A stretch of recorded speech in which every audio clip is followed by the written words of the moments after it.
जब उसकी आंख खुली तो सामने कमरा खाली था। शायद उसके उठने से पहले ही वो उठकर जा चुकी थी। रात का मंजर याद आते ही उसने मुट्ठियां भींची थी। तुम्हें मुझसे मोहब्बत है और ये मैं जानता हूँ, खुद से कहकर वो फ्रेश होने को बढ़ गया। शहरियान भाई, हमें नाश्ते में ज्वाइन नहीं करेंगे क्या? मिंसा नजरें झुकाए साहिल से बोली जब वो सीढ़ियां अबूर करता दिखाई दिया। खुद पूछ लो। साहिल के इशारे पर उसने थूक निकला। शहरियान भाई, आप नाश्ता नहीं करेंगे? नहीं, मुझे भूख नहीं है। इतना कहकर वो बाहर निकल गया था। उसे गुस्सा ज़रूर था, मगर 1 साल में ये पहली सुबह थी जो वो उसके लिए कुछ पुरसकून थी। देखा, वो नाराज़ है मुझसे। उसके जाते ही मिंसा दुहान सी हुई। ज़्यादा मत सोचो, मीटिंग है उसकी आज, बिजी होगा इसलिए नहीं किया नाश्ता। साहिल ने उसे तसल्ली दी जिस पर सर को खम दे गई थी वो। सर, आज आपकी लॉयनेस वर्ल्ड के साथ मीटिंग है और इसके बाद आपने किसी बट की खबर लेनी है शिफान सर से, एंड फिर मिस इनाया के केस पर लॉयर से बात करनी है। गाड़ी से निकलते ही उसे रमचा का वॉइस नोट सुना था उसने। तो आज तुम्हारे साथ मीटिंग है, देखते हैं आप कौन सा सरप्राइज देती हो बेबी गर्ल। खुद से कहता वो अपने अपार्टमेंट की तरफ बढ़ा। तुम्हें पूरा यकीन है ना हम कामयाब होंगे? अहमद उसके सरापे पर से नज़र हटाता बोला। वो आज वाइट टॉप और वाइट जैकेट पहने, मेकअप के नाम पर सिर्फ हल्की सी लिपस्टिक लगाए भी गजब ढा रही थी। मुझे पूरा यकीन है, और अगर तुम्हें नहीं है तो तुम यहाँ रुक कर मेरा इंतज़ार करो। यार, मेरा मतलब वो नहीं था, मुझे तो बस शहरियान शाह की फिक्र है। वो एक माफिया डॉन है, उससे तुम कैसे जीत सकती हो? उसने अपना खदशा जाहिर किया जिस पर जोहल का एकदम से कहका बुलंद हुआ था। सीरियसली अहमद, तुम तो डर रहे हो उससे? हाँ, क्योंकि वो डरने वाली चीज़ भी है।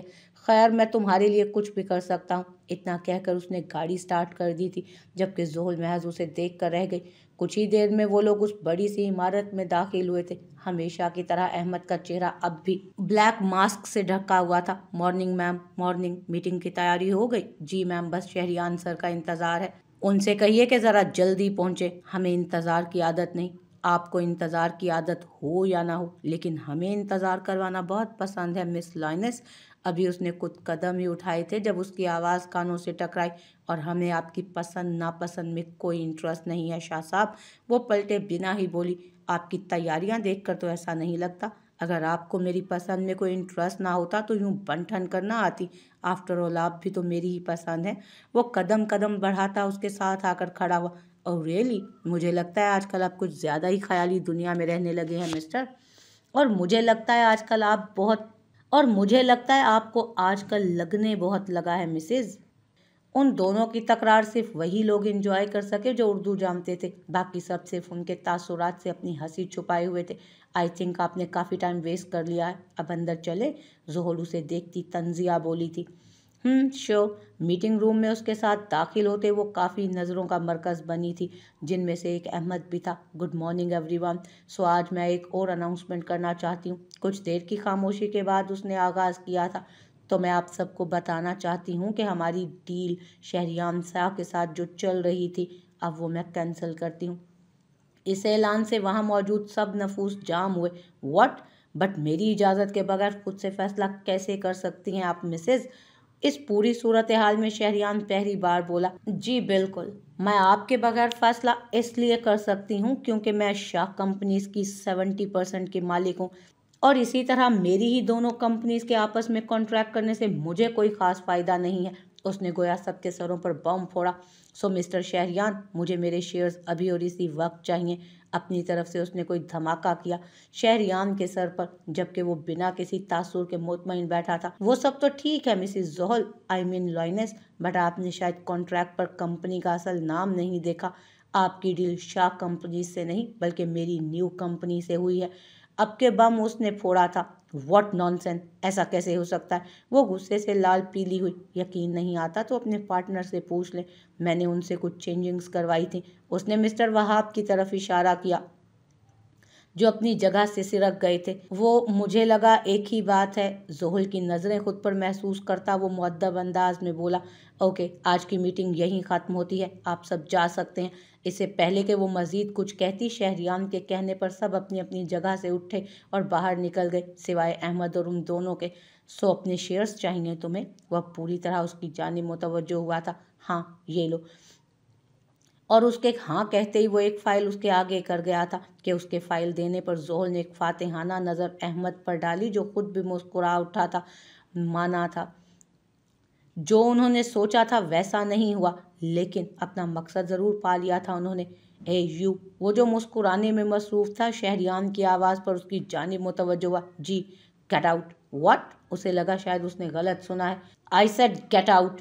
चलो अहमद, चलो अहमद। शहरियार की आंखों में जुनून देखकर वो अहमद से जो महज सर हिलाकर रह गया। इससे पहले कि वो उसके साथ बाहर की तरफ बढ़ती, शहरियार की आवाज़ से रुकी। तुम नहीं, सिर्फ ये जाएगा, बात करनी है मुझे तुमसे। अहमद तुम जाओ, मैं आती हूँ। उसके कहने पर वो सर को खम देकर बाहर निकल गया। अहमद के जाते ही शहरियार अपनी जगह से उठा और उसे दीवार से पिन किया। क्यों कर रही हो ये सब? तुम्हें वाकई लगता है कि मुझे तुम्हें वाकई लगता है ये सब तुमसे ज़्यादा मुझे अजीज़ है? वो उसे दीवार से लगाए घुर्राया। छोड़ो मुझे, जवाब दो पहले।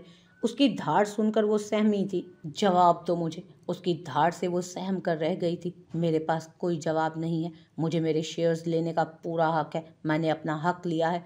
अपना हक? और मेरा हक? मेरा हक कब लेने दिया तुमने? उसकी आवाज़ यकदम ही डूबी थी। उनकी बात मुकम्मल होने से पहले ही दरवाज़ा नॉक हुआ, जिससे वो बदमज़ा होकर धाड़ा। What the? उसने एक जोरदार मुक्का दरवाजे पर मारा था, जिसे जोहल तेजी से बाहर निकली थी और उसके निकलते ही एक गार्ड अंदर आया। सर, क्या मुसीबत है? वो बुरी तरह से चिल्लाया था कि गार्ड ने उसका अपना हलक तर करके उसके देखा। वो खबर भी उसे मजीद जलाने वाली लाया था। बको भी। वो सर, एक खबर मिली है जोहल बीबी के हवाले से। बोलो। सर, वो जब जोहल बीबी पाकिस्तान छोड़कर गई थी तो उस वक्त वो कहते कहते उसे ब्रेक लगी। वो दोनों चलते चलते अब गाड़ी तक पहुंच चुके थे। बोलो, रुक क्यों गए? शहरियार ने अबरूज खाकर उसे देखा। सर, जोहल बीबी उस वक्त प्रेग्नेंट थी। और उसकी बात से शहरियार शाह का गाड़ी खोलता हाथ रुका।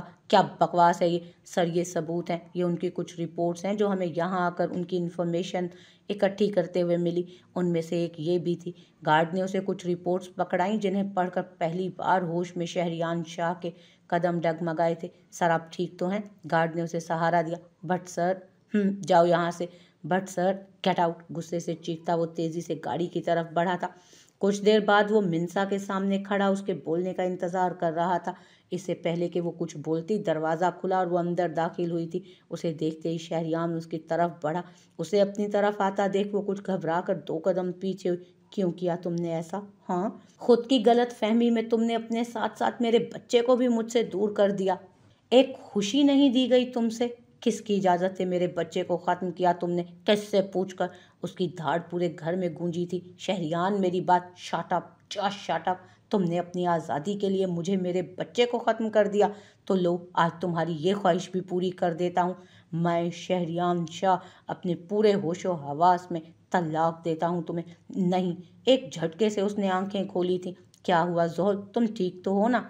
अहमद ने स्टीयरिंग संभाले उसकी तरफ देखा था।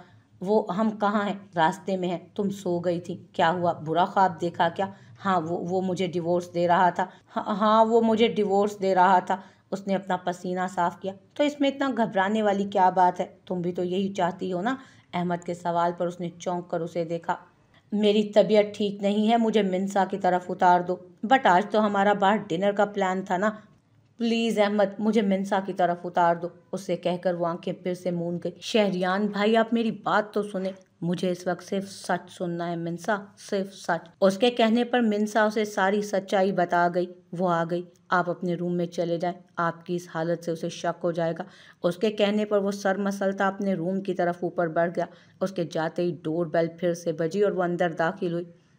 क्या हुआ, तबीयत तो ठीक है ना? उसे देखते ही मिंसा परेशान सी बोली। नहीं सर, में थोड़ा दर्द हो रहा है। सोना चाहती हूँ कुछ देर, फिर बात करती हूँ तुमसे। उससे कहकर वो भी अपने रूम की तरफ बढ़ गई। न जाने क्या होगा इन दोनों का। अल्लाह मियाँ। मगरिब की नमाज अदा करके वो कुछ सोचते हुए टेरिस पर आई थी। आज उसका दिल अजीब सा हो रहा था। मेरा हक कभी लेने दिया है तुमने? उसके अल्फाज ज़हन में गूंजे थे। मुझे सोच रही हो? अभी वो उसकी सोचों में गुम थी जब उसकी आवाज़ से बुरी तरह सटपटाई, या फिर उसको जिसको वो खो चुकी हो।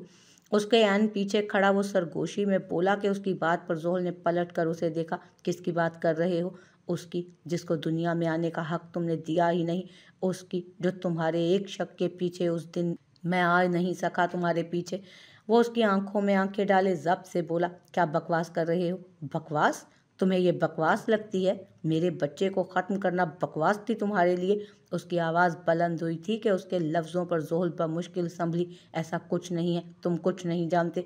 क्या नहीं जानता मैं? हाँ, यही कि तुमने किसी और के लिए हमारे बच्चे को मार दिया ताकि तुम अपनी नई ज़िंदगी। उसकी बात मुकम्मल होने से पहले एक बार चटाख की आवाज़ गूंजी थी वहाँ। क्या बकवास कर रहे हो तुम? कुछ नहीं जानते तुम, कुछ भी नहीं। तुम्हें कोई हक नहीं पहुंचता मेरे बच्चे के लिए कुछ भी कहने का। मैंने नहीं मारा उसे, तुम माफिया वर्ल्ड ने मारा। बकवास बंद करो। मैंने नहीं मारा उसे, तुमने मारा, तुम्हारे माफिया वर्ल्ड ने मारा। तुम्हारी उस माफिया वर्ल्ड से बचाने के लिए गई थी मैं उसे, लेकिन तुम्हारे माफिया वर्ल्ड ने कहीं पीछा नहीं छोड़ा। मैं तो ठीक से महसूस भी नहीं कर सकी उसे जब ही वो छिन गया मुझसे। और तुम कहते हो कि मेरी वजह से वो इस दुनिया में नहीं आया। असल में तो तुम हो मेरे बच्चे के कातिल। तुम्हारा ये माफिया वर्ल्ड। रोते रोते चिल्लाती वो मुसलसल उसके सीने पर मुक्के बरसा रही थी। इनफ इज इनफ जोहल, मैं बर्दाश्त कर रहा हूँ। वो उसके दोनों हाथों को थामे उसे खुद से करीब कर चुका था। तो क्यों गई थी मुझसे दूर? इन सब की जिम्मेदार तुम हो, सिर्फ तुम। ये सब जानती हो तुम। मुझे मिंसा सब बता चुकी है, इसलिए अब मजीद झूठ नहीं। कौन है अहमद? और यहाँ जोल शाह ने नजरें फेर ली थी। मैं तुमसे कुछ पूछ रहा हूँ, अहमद कौन है? उसने फिर से बात दोहराई। मेरा दोस्त है, और कौन होगा? डोंट बेबी गर्ल, मजीद कोई राजदारी नहीं। मुझे सब सच बताओ, नहीं तो मेरी एक मिस बेल से अहमद के घर के बाहर खड़े मेरे गार्ड्स उसके घर के अंदर होंगे। और तुम जानती हो मैं अपनी चीज़ पर नज़र रखने वालों का क्या हाल करता हूँ। उसके अंदाज से साफ वाजे था कि वो धमकी नहीं दे रहा, हकीकत कह रहा है। तुम उसे कुछ नहीं करोगे। उसकी बात मुकम्मल होते ही जोहल ने उसका कॉलर थामा था। उसका मुझे क्या करना है मैं बाद में देख लूँगा। फ़िलहाल मुझे वो जानना है जो मैं जानना चाहता हूँ। उसने एक झटके से जोहल की पुष्ट पर हाथ रखे उसे खुद से करीब किया। बता रही हो तो बताओ, वरना मेरा इरादा बदल जाएगा। उसने सरगोशी की जिसे वो समझ कर सटपटाई। आज पूरे 1 साल बाद वो अपने शोहर को महसूस कर रही थी जो छोड़ आई थी जिसे वो। अहमद का पूरा नाम अहमद लगारी है और एक लम्हे में शहरियान चौंक कर उसे दूर हुआ था। व्हाट? अहमद लगारी बाकिर लगारी का भाई और उसी लगारी का बेटा है जो मेरे और तुम्हारे बाप का कातिल है। अपनी बात कहकर उसने शहरियान की तरफ उसके तासुरात देखने को देखा जो काफ़ी अजीब थे। लगारी अंकल, आर यू सीरियस? हाँ, लगारी अंकल ही वही इंसान थे जो हमारे डैड के म्यूचुअल फ्रेंड थे। मैंने जब अपने बेबी की खबर सुनी तो मैं आई थी तुम्हें बताने, लेकिन उस वक्त तुम अनाया के साथ मसरूफ़ थे। मैंने उस वक्त तुम्हें तुम्हारी बेवफाई के लिए नहीं छोड़ा था, बल्कि अपने बच्चे की सेफ्टी के लिए छोड़ा था, क्योंकि तुम्हारे माफिया वर्ल्ड में मुझे और तुम्हारी औलाद को महफूज नहीं रहना था। एक यही फैसला था जो मैं उस वक्त कर सकी थी, और मेरा गुमान ठीक था। तुम्हारे माफिया वर्ल्ड ने मार दिया हमारे बच्चे को। उसके सामने एक बार फिर वो रात आई जब वो उसकी और अनाया की बातें सुनकर एयरपोर्ट के लिए निकली थी। अभी वो कुछ ही कदम चली थी जब उसे अपने पीछे किसी के होने का एहसास हुआ। सामने खड़ी गाड़ी के मिरर से देखने पर उसे छुपी हुई अनाया की हल्की सी झलक नजर आई। अब मैं मजीद तुम्हें खुद की फीलिंग से नहीं खेलने दूंगी शहरियान शाह। पिछली बार तुम गए थे, अब मैं जा रही हूँ। ये अल्फाज उसने कदरे ऊंची आवाज़ में कहे थे ताकि अनाया तक ये अल्फाज पहुंच सकें, और उसके ये अल्फाज अदा करते ही अनाया फातिहाना अंदाज में मुस्कुराती मुड़ी। इडियट गर्ल, खुद से कहकर उसने फिर से सफ़र शुरू किया था। सुनसान सड़क पर चलते चलते उसे अपने पीछे फिर किसी की आहट महसूस हुई। कुछ सोचते उसने अपनी गन बैग से निकाली थी। उसकी रफ्तार में तेज़ी आई थी। एयरपोर्ट कुछ ही फासले पर था जब किसी ने अचानक उसके बैग पर फायर किया। उसकी सिसकी के साथ उसने अपना हाथ पेट पर रखा। ये तो गई शहरियान शाह की बुलबुल अपने बाप और ससुर के पास। बेहोश होने से पहले आखिरी अल्फाज यही थे। तकलीफ उसे उन लफ्ज़ों पर नहीं बल्कि उस आवाज़ पर हुई थी जिसे वो बहुत बार सुन चुकी थी, और यह आवाज़ मुआज़ हैदर की थी। उस शख्स की जिसकी वजह से वो कहीं ना कहीं बेसकून रहती थी। उस शख्स की जिसके लिए जोहल शाह अपने शोहर से लड़ पड़ी थी। उस शख्स की जिसे वो अपना सबसे अच्छा दोस्त समझती थी। जी लगारी सर, हो गया काम। बेचारी अपने शोहर के माफिया वर्ल्ड की खातिर मारी गई, और साथ ही शहरियान शाह की गंदी औलाद भी। ये कहकर मुआज ने जोरदार कहकहा लगाया था। हॉस्पिटल में होश आने के बाद नर्स ने उसे उसका बैग पकड़ा दिया था जो उसे उस ओल्ड मैन की वजह से सही सलामत मिल गया था। बैग खोलते ही उसने मोबाइल में मिन्सा का नंबर डायल किया। एक यही रिश्ता था जो उसे उस वक्त सबसे मुखलिस लगा था और उसका अंदाज़ा ठीक निकला। उसकी कहानी सुनते ही मिन्सा ने 2 दिन के अंदर अंदर सारा पेपर वर्क करके उसे अपने पास कनाडा बुला लिया। कुछ दिन तक वो सिर्फ खामोश ही रही थी और हमको देख देख कर उसे अपने बच्चे का ख्याल आता। फिर एक दिन मिन्सा के कहने पर वो दोनों अरहम के साथ पार्क में गई, जहाँ उसकी टक्कर अहमद लगारी से हुई। Oh I am sorry lady, Ahmad उसे देखे बगैर कहता अपनी फाइल उठाए उठ खड़ा हुआ, जब उसे सामने जोहल खड़ी नजर आई। जोहल शाह? हाँ, अहमद लगारी। अहमद को देखते उसे मुआज की फ़ोन कॉल याद आई और यहाँ जोहल शाह को अपनी ज़िंदगी जीने का एक और मकसद मिल गया। बदला, अपने डैड का बदला, शहरियान के डैड का बदला और उन 6 सालों का बदला जिसने उसे पूरी तरह बदल दिया था। व्हाट अ सरप्राइज जोहल, तुम यहाँ कैसे? शहरियान के साथ आई हो? नहीं, हम अलग हो गए हैं, उसने मायूसी से कहा, जिस पर अहमद की आंखों की चमक उसे छुप नहीं सकी थी। वो शुरू से ही अपने लिए अहमद की फीलिंग्स से वाकिफ थी। लेकिन क्यों? बहुत लंबी कहानी है, फिर बताऊंगी, अभी लेट हो रही हूँ। यानी हम फिर मिलने वाले हैं? अहमद के सवाल पर वो मुस्कुराकर सर हिला गई और उसके बाद फिर उनकी मुलाकातों का सिलसिला शुरू हुआ। आहिस्ता आहिस्ता वक्त गुजरते गए और वो दोनों ज़्यादा घुल मिल गए। अहमद ने उसके लिए अपनी पसंदीदगी का इजहार भी कर दिया था, जिस पर उसने उससे कुछ टाइम मांगा था। वक्त गुजरने के साथ साथ अहमद से उसे लगारी के बहुत से करतूत मालूम हुए, जो वह अहमद के सामने बज़ाहिर तो नज़रअंदाज करती, मगर उन खबरों से उसने अपने ऑफिस के ख़ास बंदे को पीछे लगाकर बहुत से सबूत इकट्ठे कर लिए थे। फिर एक दिन उसने अहमद को लगारी से बात करते सुना। बेटा, अगर तुम उसे प्रपोज कर ही चुके हो और श्योर हो कि वो सीरियस है, तो उसे एक बार आजमाने में क्या हर्ज है? वीडियो कॉल पर होने के बाइस लगारी की आवाज़ उस तक बआसानी पहुंच रही थी। डैड, हर्ष तो कोई नहीं, मगर उसे शक हो गया तो क्या बेटा? तुम जानते नहीं हो वो शहरियान शाह की बीवी है। जान छड़कता है वो उस पर। मुझे तो इस बात पर हैरत है कि वो इतने अरसे से चुप कैसे बैठा है। याद रखो, उसके लिए जोहल को ढूंढना मुश्किल नहीं है, इसलिए बेहतर है कि तुम उसके जोहल तक पहुंचने से पहले ही जोहल को अपनी तरफ कर लो। लेकिन उसके लिए जोहल का मुखलिस होना लेकिन इस सब में जोहल का मुखलिस होना ज़रूरी है, और जब तक हम उसे आजमाएंगे नहीं, तब तक हमें कैसे पता चलेगा कि वो मुखलिस है या नहीं? ठीक है, फिर बताएं मुझे क्या करना है? उसने हथियार डाले। जोहल से शाह कंपनीज के 70% अपने नाम करवाओ, या फिर उसे कहो वो अपने 70% शहरियान शाह से लेकर उसे दे, और अगर उसने ऐसा ना किया तो फिर मुझे और भी तरीके आते हैं।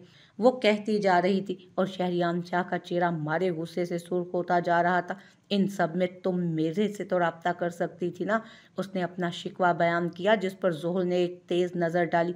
बेशक मैंने तुम्हें सब बताया है, लेकिन इससे यह हकीकत नहीं छुपती कि तुम्हारे माफिया वर्ल्ड ने ही मेरा बच्चा मारा है। मैंने तुमसे कितना कहा था कि ये माफिया वर्ल्ड छोड़ दो। तुम जानते हो इस बार मेरे पास कोई वजह नहीं थी तुमसे नफरत करने की, लेकिन तुमने एक वजह छोड़ ही दी। खुद से नफरत करवाने पर मुझे मजबूर कर दिया। कभी तो वजह छोड़ दिया करो नफरत से, खुद से नफरत ना करने की। ये तो मैं कह सकता हूँ ना कि तुम वजह ढूंढती ही क्यों हो मुझसे नफरत करने की। शहरियान ने उसका हाथ थामना चाहा था। इनफ, तुम तो माफिया लीडर थे ना, तुमने क्यों नहीं ढूंढा मुझे? तुम नहीं समझोगी, मुझे तुम्हें समझना भी नहीं है, मुझे समझना भी नहीं है तुम्हें। जोहल गुस्से से चिल्लाती अपने रूम की तरफ बढ़ गई, जबकि वो पीछे सर झटकता सिगरेट के कश लगाता। किसी को कॉल मिला गया। यस ब्रो, शिफान की आवाज़ दूसरी तरफ से गूंजी। अनाया मलिक के खिलाफ जो सबूत हैं वो सब अब देने का टाइम आ चुका है। अनाया मलिक के खिलाफ जो भी सबूत हैं अब सबको देने का वक्त आ गया है। ओके, और कुछ? हाँ, तूने ठीक कहा था, लगारी के आखिरी सांस लेने का वक्त भी आ गया है। इतना कहकर वो कॉल कट कर गया। रात के न जाने कौन से पहर वो स्मोकिंग से फ्री होकर उसके रूम में दाखिल हुआ, जहाँ दाखिल होते ही उसे अंधेरे का सामना हुआ था। सिर्फ विंडो से रोशनी आ रही थी, जिसमें वो उसे बेड से टेक लगाए बैठी नजर आई। शहरियान आहिस्ता आहिस्ता कदम बढ़ाता उसके पास बैठा, जबकि उसकी खुशबू महसूस करते ही वो रुख फेर गई थी। कभी सुन तो ज़रा जो मैं कह ना सका। मेरी दुनिया तुम ही, मेरी दुनिया तुम ही हो, तुम ही आसरा। आई एम सॉरी बेबी गर्ल। उसने पीछे से जोहल को हिसार में लिया। दूर रहो, अब मजीद नहीं। थक गया हूँ मैं तुम्हारी इन पाबंदियों से। तुम एक बार एतबार तो करके देखो। तुम एक बार एतबार तो करके देखो। मैं चाहता हूँ तुम मुझसे इतनी मोहब्बत करो कि पूरी दुनिया भी अगर मेरे खिलाफ हो तो मुझे इतना यकीन हो कि तुम मेरे साथ ही रहोगी। तुम्हारा पता भी इसलिए नहीं लगाया क्योंकि मैं तुम्हें वक्त देना चाहता था। मुझे मेरी जोहल पर एतबार था कि वो लौट कर खुद आएगी, लेकिन तुमने तो मेरा मान ही तोड़ दिया। उसकी आवाज़ के साथ साथ जोहल को अपना कंधा भी भीगता महसूस हुआ जहाँ शहरियार ने अपना सर रखा था। कोई लम्हा, कोई दिन ऐसा नहीं था जब मैंने तुम्हें याद ना किया हो।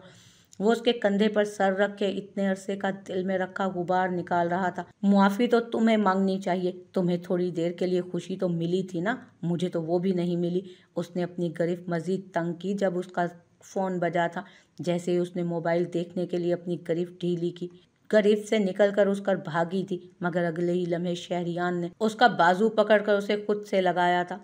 सुबह उसकी आंख खुली तो अपने गिर्द किसी हिसार को महसूस किया। नज़र घुमाने पर वो उसे पुरसकून अंदाज में सोया हुआ नजर आया। रात का मंजर जहन में घूमते ही उसका चेहरा सुर्ख हुआ। क्या गलत गलत सोचकर शर्मा रही हो? शहरियार ने शरारत से उसे छेड़ा। व्हाट द गलत बात, ऐसे नहीं कहते। वो उसे छेड़ते हुए बोला, मेरा दिमाग खराब मत करो, जाना है मुझे। अच्छा तो गुस्सा क्यों कर रही हो? वैसे इस गुस्से में और क्यूट लगती हो। शरारत से कहता वो मजीद उसे सुर्ख करता। वॉशरूम की तरफ भाग गया। ठरकी इंसान, पीछे से चिल्लाती वो खुद अपने लिए कपड़े लेने दूसरे रूम में चली गई। कुछ देर बाद वो फ्रेश सा नाश्ते की टेबल पर आया जहाँ उसे सिर्फ साहिल और मिनसा ही बैठे नजर आए। जोहल कहाँ है? वो तो चली गई। मिनसा ने उसके आगे पराठा रखते हुए कहा। और अरहम? वो सो रहा है। अच्छा। इसके बाद वो सब खाने में मसरूफ़ हो गए। हेलो। गाड़ी से उतरते ही उसका मोबाइल चीखा था जिस पर मिनसा का नाम देखकर उसने अटेंड करके कान से लगाया। कहाँ हो? बस ऑफिस से कुछ दूर हूँ, गाड़ी रुक गई है यहाँ। तुम सुबह बता कर नहीं गई थी ना, जल्दी में निकल गई। अभी वो उससे बात में मसरूफ़ थी जब एक गाड़ी उसके करीब आकर रुकी और इससे पहले कि वो कुछ समझती, अंदर मौजूद शख्स ने खींच कर उसे अपनी गाड़ी में डाला। कौन हो तुम? ये आखिरी आवाज़ थी जो मिनसा को सुनाई दी। हेलो जोहल, क्या हुआ? जोहल, उसने फ़ोन कान से हटाकर देखा, कॉल कट चुकी थी। वापस मिलाने पर फ़ोन बंद होने का इंदिया दे रहा था। क्या हुआ? शहरियार ने अबरूज काकर उसकी तरफ देखा।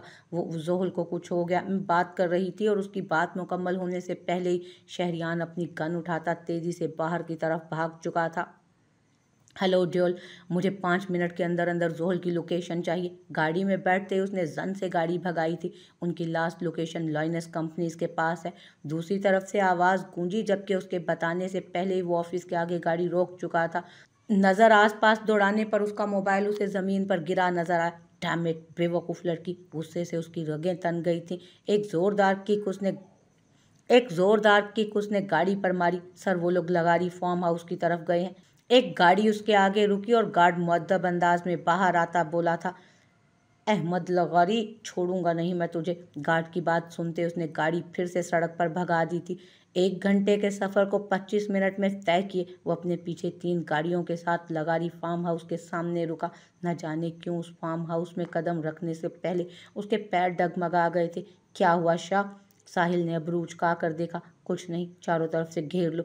और दोनों अंदर दाखिल हुए थे, साथ ही जहाँ बहुत से गार्ड्स उन्हें देखते ही गन्स तान गए थे। तू जोहल के पास जा, यहाँ मैं संभाल लूँगा सब। साहिल के कहते ही वो सर को खम दिए आगे बढ़ा और उसके बाद जो भी उसके सामने आया वो उसके निशाने से बच नहीं सका।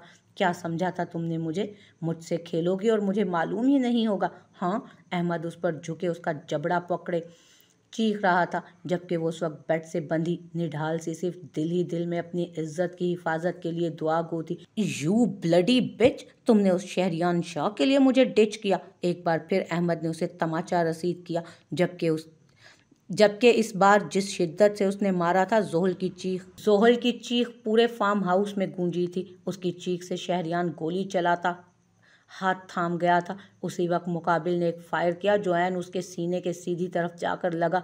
ये शख्स लगारी का खास बंदा था। गोली लगने से वो एक लम्हे को सुन हुआ, मगर अगले ही लम्हे जोहल का सोचते वो अपनी तकलीफ भुलाकर सामने खड़े शख्स पर 2-3 गोलियां चलाता ऊपर भागा। सर, शहरियान शाह आ गया। एक गार्ड ने घबरा कर उसे खबर दी। वो जो के जोहल पर झुकने लगा था, एक झटके से पीछे हुआ। डैम इट, मेरी शक्ल क्या देख रहे हो? Shoot him. इतनी हिम्मत अभी किसी में पैदा नहीं हुई। अहमद लगारी गार्ड को संभलने का मौका दिए बगैर ही शहरियान उसे शूट करता कमरे में दाखिल हो चुका था। उसे देखते ही अहमद ने तेजी से अपनी गन उठाई थी। दूर रहो वरना मैं इसे मार डालूंगा। वो गन जोहल पर तान गया, जो शहरियान के आने से कुछ सुकून में आई थी, मगर उसकी सफ़ेद शर्ट पर खून के धब्बे देखकर उसका दिल जरूर डूब कर उभरा था। तुम्हारे बस का काम नहीं है ये। शहरियार ने 2 कदम मजीद आगे बढ़ाए। स्टॉप, वरना मैं वाकई गोली चला दूंगा। और अगले ही लम्हे गोली चली, लेकिन शीशे की दूसरी तरफ से जो अहमद के शूट करते हाथ में घुसती चली गई। वेल डन साहिल। साहिल के निशाने पर वो दाद दिए बगैर न रह सका, जबकि अहमद अपने हाथ को पकड़े दीवार से लगता चला गया। बास्टर्ड, बाप तो तेरा अच्छा खिलाड़ी था, तू कहाँ उन सब में घुस आया बच्चे। इतना कच्चा खेल। शहरियान उसे किक मारता जुनूनी अंदाज में गुर्राया। उसके सर पर उस वक्त खून सवार था। उसकी गुर्राहट से एक लम्हे को जोहल भी सहमी थी। साहिल कमरे में आता उसके हाथ खोल चुका था। मेरी बीवी पर नजर रखने की तेरी हिम्मत भी कैसे हुई साले। वो उसे मारता जा रहा था और आज उसे रोकने की किसी में हिम्मत भी नहीं थी। लीव माई सन शाह, लगारी की आवाज़ सुनते ही सब दरवाजे की तरफ मुतवज्जो हुए, जो जख्मी हालत में किसी तरह उसके गार्ड से बचकर यहाँ पहुंचा था। क्या बात है मेरे बेटे, आज तारीख एक बार फिर खुद को दोहरा रही है। पिछली बार चाल तुम्हारे बाप की थी, इस बार तुम्हारी। लेकिन ये क्या, इस बार भी जोहल ही वजह बनी। 6 साल पहले शराब का काम हो गया है। सब कुछ वैसा ही है जैसा हमने चाहा था। मुआज उसे डिटेल से आगाह करता बोला। कब तक जाना है? बस कुछ ही देर में जोहल शाह वहाँ पहुँचती होगी। ये एक खाली प्लॉट था जहाँ उसकी गाड़ी रुकी थी। बाहर निकलते उसे एक और गाड़ी अपनी गाड़ी के आगे रुकती दिखाई दी। कदम बढ़ाती उस गाड़ी के पास आई जब कोई उस गाड़ी से निकला और उसने सामने खड़े शख्स को देखकर पुरसकून होते एक तरफ कदम बढ़ाए। सिकंदर अंकल आप? और ऐन उसी लम्हे सिकंदर शाह के गार्ड्स ने शहरियान को कॉल मिलाई। हेलो सर, जोहल मैडम कुछ लोगों के साथ हमें घेर चुकी हैं, आप जल्दी लोकेशन पर आए। हैं? जोहल आप यहाँ कैसे? सिकंदर शाह ने मोहतात अंदाज में आसपास देखकर उसे पूछा।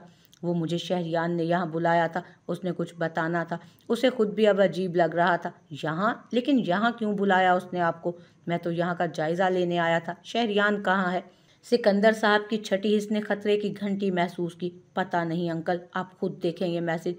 उसने जैसे स्क्रीन सिकंदर साहब की तरफ की, कुछ गाड़ियां उनके आगे आ रुकी। जोहल बेटा जल्दी निकलो यहाँ से, तुम्हें किसी ने ट्रैप किया है। इससे पहले कि वो कुछ समझती, गोलियां चलना शुरू हुई थी। शहरियान अपने गार्ड्स के साथ यहाँ पहुँचते ही सीधा उसकी तरफ बढ़ा। क्या बकवास है ये? उसने बुरी तरह से जोहल का बाजू मरोड़ा। क्या मतलब? तुमने ही तो बुलाया था मुझे यहाँ। मैंने? या ये सब तुम्हारा और तुम्हारे बाप का प्लान था? अफसोस तुम पूरा नहीं कर सकी। और उसी लम्हे एक और गोली की आवाज़ सुनाई दी थी, और एक आवाज़ उसके साथ जो उसके सीधे तरफ से सिकंदर शाह की थी। डैड! वो उसका बाजू छोड़ता सिकंदर शाह की तरफ बढ़ा। मैम काम हो गया है, एक शख्स ने आकर बुलंद आवाज़ में कहा, जबकि ये सब जोहल की समझ के परे था। सर ही इज़ नो मोर। बकवास बंद करो अपनी, डैड को हॉस्पिटल लेकर चलो। शहरियान बुरी तरह से कांपता बोला कि उसकी हालत देखते ही वो उसकी तरफ बढ़ी। शहरियान मेरी बात, shut up, just shut up. Shifan इसे कह के दफ़ा हो जाइए यहाँ से। उस दिन मेरी ज़िंदगी में जो सबसे बड़े कांटे रास्ते के हटे थे, उसे कहते हैं उस दिन मेरी जिंदगी के सबसे बड़े कांटे रास्ते से हटे थे। इसे कहते हैं एक तीर से दो दो शिकार। पिछली बार तेरे बाप को मारा था, इस बार तू जाएगा। ये कहते ही लगारी ने बुलेट निकाली और उसकी गोली से पहले शहरियान उस पर निशाना लगा चुका था। गोलियों की आवाज़ पूरे कमरे में गूंजी, जिससे 2 वजूद खून में नहाए थे। एक लगारी जो कि शहरियान की बुलेट से ज़मीन पर गिरा था, और दूसरा शहरियान जिसे अहमद ने पीछे से शूट किया था। शहरियार! जोहल बुरी तरह चिल्लाती उसके पास आई। तुम ठीक तो हो ना? खून में लिपटे होने के बावजूद वो जोहल के बालों से खेलता मोहब्बत से बोला। साहिल भाई जल्दी करें ना, बहुत खून निकल रहा है, प्लीज़ जल्दी करें। आंसू थे जो लड़ियों की सूरत बहे जा रहे थे। मैं कुछ पूछ रहा हूँ, तुम ठीक हो? उसने फिर से सवाल किया। चुप करो, खुद को देखो। बेबी गर्ल, इस हालत में तो मत डांटो। इस वक्त तो हीरोइन बिलक बिलक कर हीरो के गले लगी होती है, एक तुम हो मुझ मासूम को डांट रही हो। वो कौन सा बाज रहने वालों में से था? तुम्हें रोमांस की पड़ रही है और यहाँ मेरी जान निकल रही है। उसके कहते ही शहरियान ने उसे अपनी तरफ खींचा। हाँ तो फिर कभी मौका मिले ना मिले, अगर मर गया तो शट अप, मुंह तोड़ दूंगी मैं तुम्हारा। उसकी बात मुकम्मल होने से पहले ही वो उसके होंठों पर हाथ रख गई थी, जिसे मोहब्बत से चूमकर शहरियान आंखें बंद कर गया। शहरियान, आंखें खोलो। वो सब उस वक्त हॉस्पिटल में मौजूद थे। तकरीबन 2 घंटे से उसका ऑपरेशन जारी था। ज़ोहल, कुछ खा लो, तुमने सुबह नाश्ता भी नहीं किया था। मिंसा ने मोहब्बत से उसके कंधे पर हाथ रखा था। ये इतनी देर क्यों लगा रहे हैं? सब ठीक होगा ना मिंसा? वो निढाल सी उसके गले लगी थी। 2 गोलियां लगी हैं, एक सीने के पास और दूसरी बैक पर। डॉक्टर्स का कहना है कुछ भी हो सकता है। साहिल ने आकर सबको साफ अंदाज में बताया। क्या मतलब, क्या कह रहे हैं ये? वो मचल कर मिंसा की तरफ देखने लगी, जबकि इतनी साफ कोई पर मिंसा ने घूर कर साहिल को देखा, जो खुद परेशान सा इधर उधर टहल रहा था। कहो, तुम्हें मुझसे मोहब्बत है? नहीं है। अपने अल्फाज पर उसने गुस्से से अपने बाल जकड़े। मुझे मोहब्बत है, तुमसे ही तो है मोहब्बत। कुछ सोचते हुए वो उठकर उसकी तरफ भागी। कुछ सोचते हुए वो उठकर आगे की तरफ बनी नमाज गाह की तरफ आई। वजू करके वहीं नमाज अदा करने लगी थी। ऐसा नहीं था कि उसने नमाज छोड़ दी थी, हाँ, मगर दुआ करना ज़रूर छोड़ दी थी। और अब जब इतने अरसे बाद दुआ के लिए हाथ उठे तो, और वो भी उस शख्स के लिए जिसकी वजह से उसने दुआ करना छोड़ी थी। प्लीज़ अल्लाह ताला उसे ज़िंदगी बख्श दें। मैं अब बिल्कुल उसे परेशान नहीं करूँगी। आप जानते हैं वो ढीठ है, उसे दर्द नहीं होता, लेकिन उसके दर्द से मुझे दर्द होता है। आप उसकी तकलीफ़ ख़त्म कर दें, मुझे मेरा शहरियान लौटा दें प्लीज़। रोते रोते उसकी हालत मज़ीद गैर होती जा रही थी, जब मिंसा ने उसे पीछे से आवाज़ दी, ज़ोहल, डॉक्टर बाहर आ गए हैं। उसकी बात सुनते ही वो तेज़ी से आई और आईसीयू की तरफ बढ़ी। डॉक्टर मेरे husband, it's a miracle, he is fine now. Doctor के कहने पर तीनों ने पुरसकून सांस खींचा था। मैं देख सकती हूँ, कुछ देर में होश आ जाएगा तो आप लोग मिल लीजिएगा, डॉक्टर कहकर आगे बढ़ गए, जबकि वो गहरा सांस खींचकर अंदर की तरफ बढ़ी, जहाँ वो मशीनों में जकड़ा बेहोश पड़ा था। आहिस्ता आहिस्ता कदम बढ़ाती वो उसके पास आई।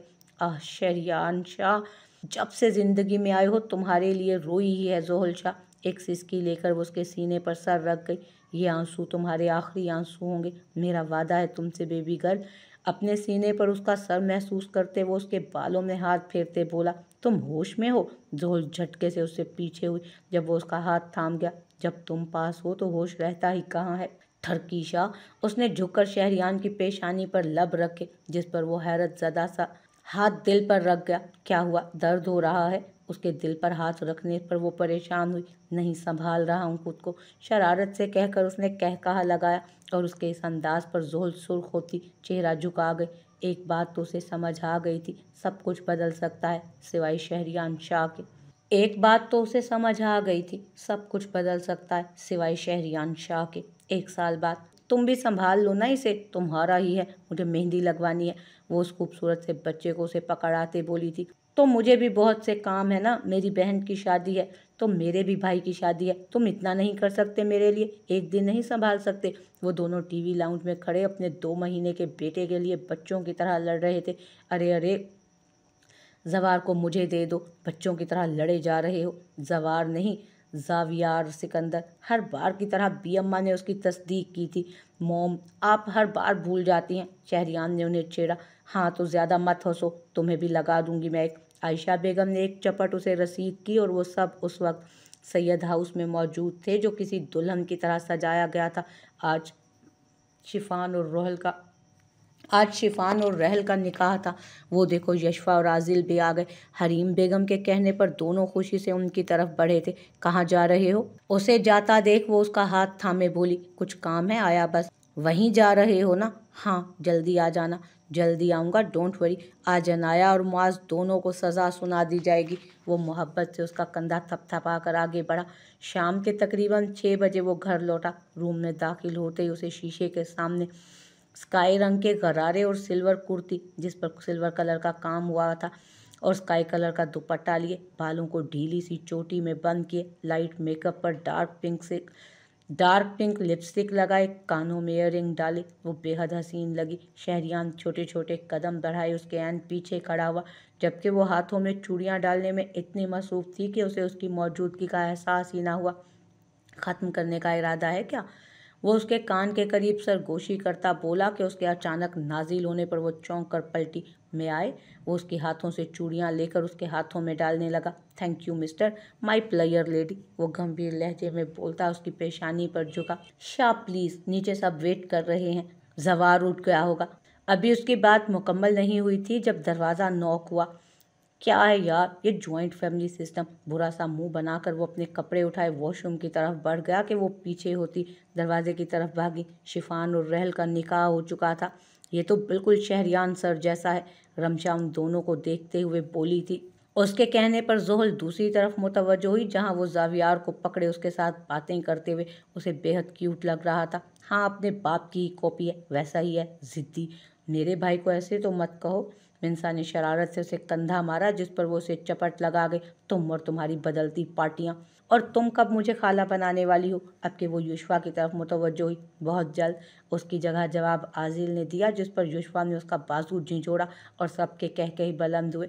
चलें शहरियान भाई, अब आप गाना सुना दें कोई। रहल ने उसे गिटार पकड़ाई जिस पर वो कंधे उचका गया। कैसे कहूँ तुम सा कोई कोई ना है, मैं तेरे आस पास रहूं, दिल वीरां है, जज्बात मेरे सभी तू ही जाने, जितना भी देखूं दिल भर ना पाए, कैसा समा है हम तुम यहाँ है, जाहिर करूं हैं जो मेरे इरादे। उसकी नज़रें जोहल पर थीं जो उसके बोलों पर सुर्ख होती नज़र झुका गई।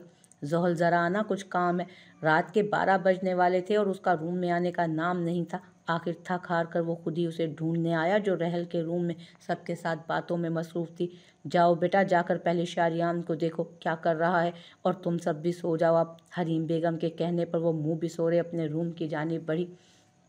कमरे में आते ही उसका सामना अंधेरे से हुआ। शहरियान, उसकी आवाज़ में परेशानी थी जब लाइट कैंडल्स ऑन हुई और उसे हैरत से पूरे कमरे में नज़र दौड़ाई उसने।